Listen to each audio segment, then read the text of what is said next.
My name is Yunkel, and I'm curious about everything.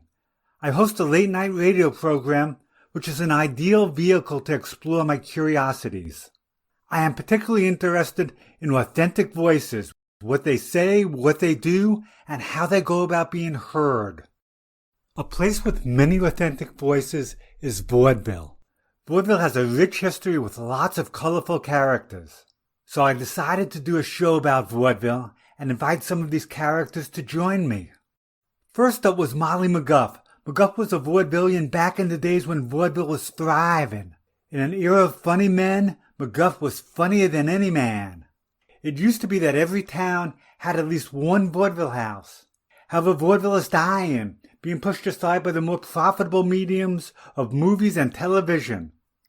I asked McGuff, what you gonna do when vaudeville goes away? She said, "Oh, honey, I'm gonna keep on dancing."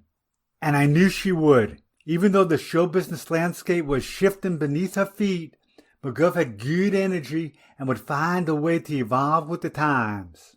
At first it seemed she was this larger-than-life figure who was just naturally funny, and she is naturally funny, but she said a lot goes into making my comedy.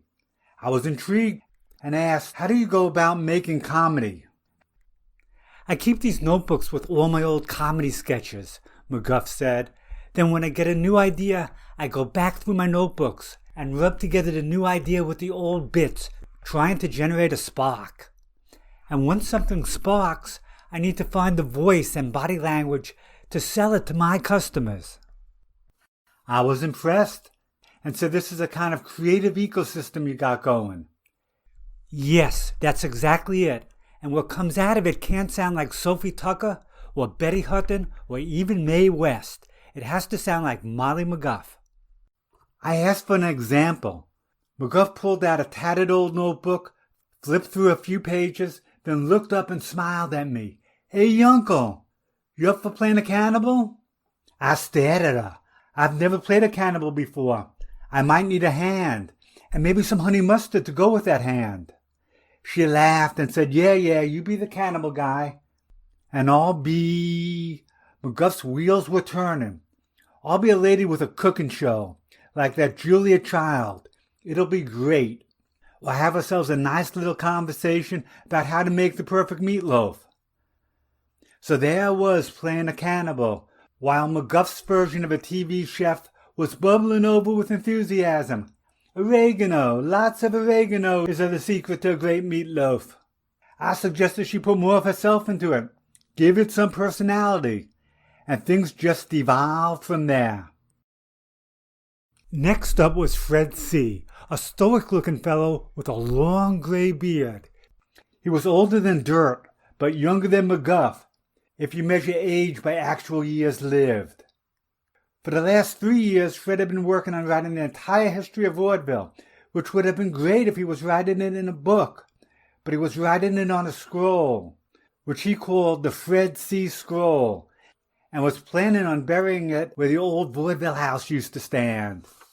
Fred was a bit off-center, but when seen sitting next to McGuff, he was okay. McGuff engaged him and took the old vaudeville lines Fred was throwing out in new directions. His face came back to life as they bantered back and forth. At one point, Fred was laughing so hard, he almost fell out of his chair. He came into the studio as a man trapped in his own history, and McGuff showed him a positive path forward, which is what she does. McGuff was not just an old vaudevillian, but a living artist, one of the early practitioners of what came to be known as improv. The speed and substance of the improv between McGuff and Fred C. amazed me, and I asked, how are you able to get that rapid-fire back and forth without a script? McGuff explained it's about getting into a rhythm which produces a kind of creative ebb and flow. It's like spontaneous music that don't know where it's going, but you gotta make it keep on flowing. About a year after our radio show together, McGuff started doing improv classes around town. She now does classes at the community theater as well as at local colleges. She even does classes in senior communities, using improv as a kind of mental aerobics to help older people keep their minds sharp.